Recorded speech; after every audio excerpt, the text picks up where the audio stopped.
Hello everyone, welcome to my channel. Now in today's video we are going to take a quick look at the Dell Precision M4400, which is a workstation laptop from 2008.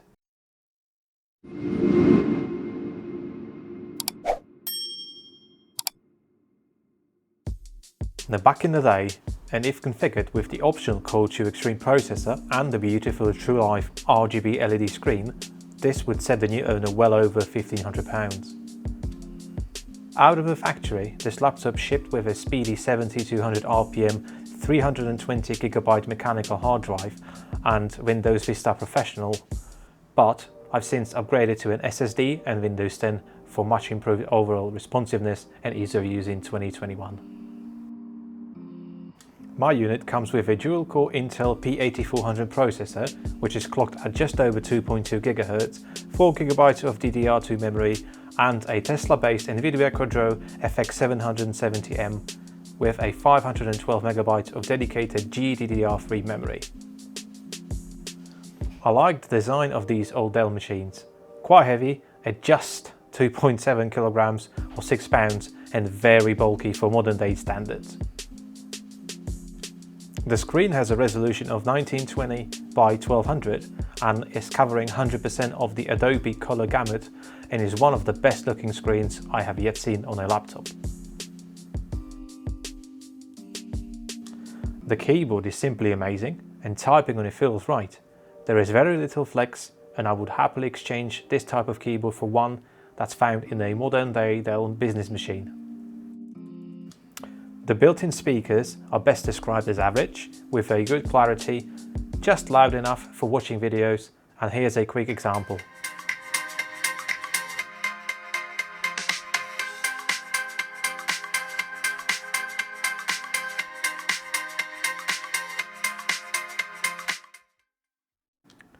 Now in terms of connectivity, on the left side we find a Kensington lock, a USB port, eSATA port, a VGA out, express card and a full SD card reader.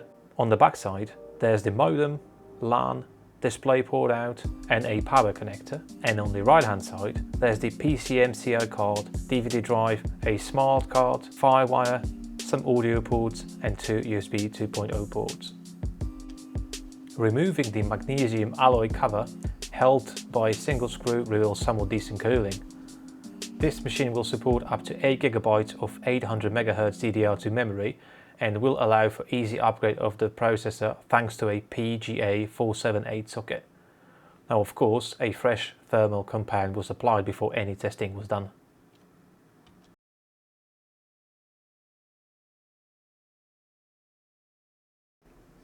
Now let's kick things off with some benchmarks. We start with Geekbench 5 where the single core score was 338 points and multi-core 593. The Cinebench R20 multi-score was just 226 points. Now as it sometimes is with older hardware, and despite my best efforts, I could not get my cheap capture card to work. The struggle was real. I've spent hours on end trying different versions of drivers. I even tried clean Windows 10 install. The laptop would not output the DisplayPort at all, and at times it only did in 800 by 600. Now after some considerable time later, I finally got it to work, but I had to record the external screen. Yeah, boy. Now let's play some games. I've tried to achieve 60 frames per second where possible. I was not expecting miracles, but at the same time, the FX770M was considered mid-range and should be technically close to a mobile 9600 GT. The dual-core processor was good enough for most games from over a decade ago, so we'll see how that goes. EA Games. Challenge everything. Starting off with an old-school racing game, the 2003 Need for Speed Underground is still one of my favorites in the series. This Fast and Furious inspired game features illegal drag racing, vehicle tuning and has amazing soundtrack. The widescreen patch allows to set in-game resolution to anything, so in this case it was 1920 by 1200. The game looks really good and runs smoothly at 60 frames per second, with the VSync enabled and all graphical settings maxed out. This was a very enjoyable experience.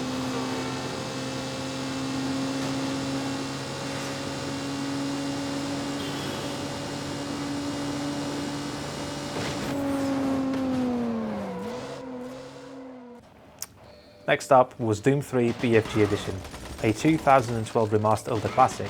The BFG Edition features enhanced graphics and better audio, and also includes the original Doom and Doom 2 games. However, unlike the original Doom 3, there are no graphical settings other than resolution and anti-aliasing to play around with. At 1920 by 1200, the game averaged about 55 frames per second, but would often drop to as low as 40 frames per second, changing the resolution to 1200 by 800, and I was really getting close to the solid 60 frames per second, and overall much smoother gameplay.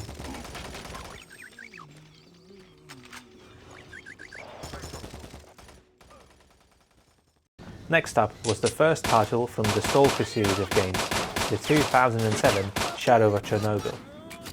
Now this game runs on the buggy X-ray engine, but gave the M4400 no trouble at all. To my pleasant surprise, the game was running at 1920 by 1200 with a high preset and static lightning at nearly 60 frames per second most of the time. An enjoyable gameplay that was.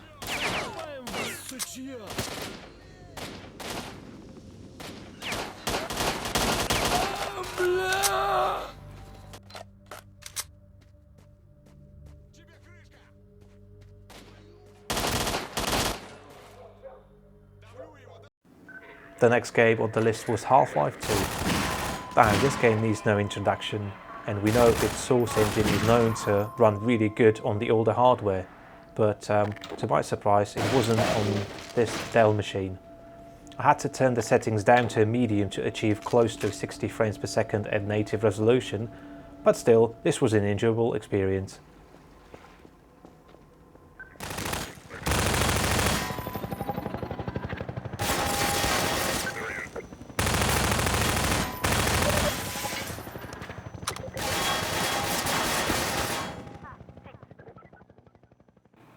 And finally, the last game we tested today, Fallout 3.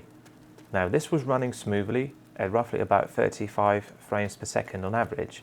Whilst I know it's not 60, which I usually aim for, I decided to drop the resolution down to 1200 by 800 and I saw some improvement. Yet still, a very smooth experience it was. I haven't slept in weeks. So what is the final verdict on the M4400? Well, I don't see this being e-waste just yet. I know the non-existing battery and the bulkiness may not appeal to many. However, if you're just looking for a machine that will do simple day-to-day web browsing, watching some YouTube videos, and especially playing all the titles at higher resolution, this might be one for you. Second-hand units are to be had from roughly about £80, with pristine units looking at £200.